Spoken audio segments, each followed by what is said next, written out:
রাজ্যের প্রাক্তন উপমুখ্যমন্ত্রী জিষ্ণু দেববর্মন তেলেঙ্গানা রাজ্যের রাজ্যপাল হয়েছেন। সোমবার তেলেঙ্গানা রাজ্যপালকে নাগরিক সম্বর্ধনা প্রদান করেন 18 সূর্যমণিনগর বিধানসভা কেন্দ্রের বিধায়ক তথা রাজ্য বিধানসভার উপাধ্যক্ষ রামপ্রসাদ পাল। আমতলী স্কুল মাঠে এ উপলক্ষে এক জনসভার আয়োজন করা হয়। এই সভায় উপস্থিত ছিলেন রাজ্যের মুখ্যমন্ত্রী প্রফেসর ডক্টর মানিক শাহ, তেলেঙ্গানার রাজ্যপাল জিষ্ণু দেববর্মন সহ অন্যান্যরা। এই অনুষ্ঠানে বক্তব্য রাখতে গিয়ে মুখ্যমন্ত্রী প্রফেসর ডক্টর মানিক শাহ বলেন, ত্রিপুরার মতো ছোট্ট রাজ্যে এক কৃতি সন্তানকে তেলেঙ্গানার মতো বড় রাজ্যের রাজ্যপাল করা ঘটনা ইতিহাস সৃষ্টি করেছে।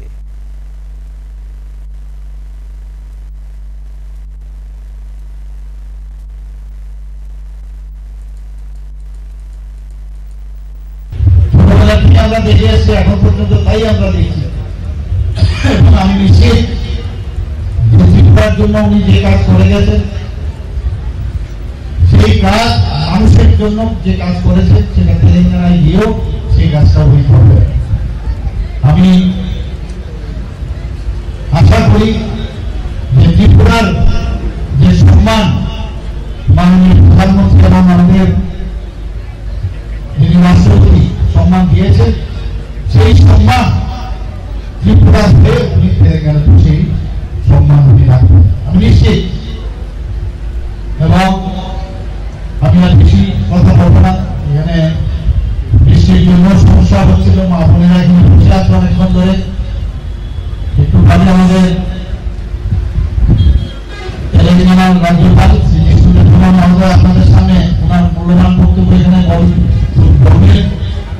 আমি ওনার সুস্বাস্থ্য কামনা করি এবং আগামী দিন যেন আমরা আপনাদের মুখ্যমন্ত্রী বা আমাদের ত্রিপুরা রাজ্যের মুখ্যমন্ত্রী আমার বহুদিন আগের ছিল, ওনার সব পরিচয় আমার। উনি ত্রিপুরা রাজ্যের রাজনীতিতে একটা নতুন পদক্ষেপ নিয়েছেন। আমরা ভাবতাম রাজনীতিবিদ হলেই জটিল হতে হয়, আমরা ভাবতাম রাজনীতিবিদ হলে কি হবে, খুব জটিল চরিত্রের লোক হতে হয়। আমি ওনাকে আজকে 40 বছর ধরে চিনি। ওনার হৃদয়টা খুব বড় এবং জটিলতা মুক্ত, সেটা আমি বলতে পারি। খুব কম মানুষই বলতে পারবে। ওনার সঙ্গে পরিচয় আমার বহুদিন আগে, যখন কাল থেকে। এবং আমাদের ডেপুটি স্পিকার সাহেব আমার সম্বন্ধে অনেক ভালো ভালো কথা বলেছেন। উনি আমার সঙ্গে আজকে 35 বছর ধরে কাজ করছেন। উনি যা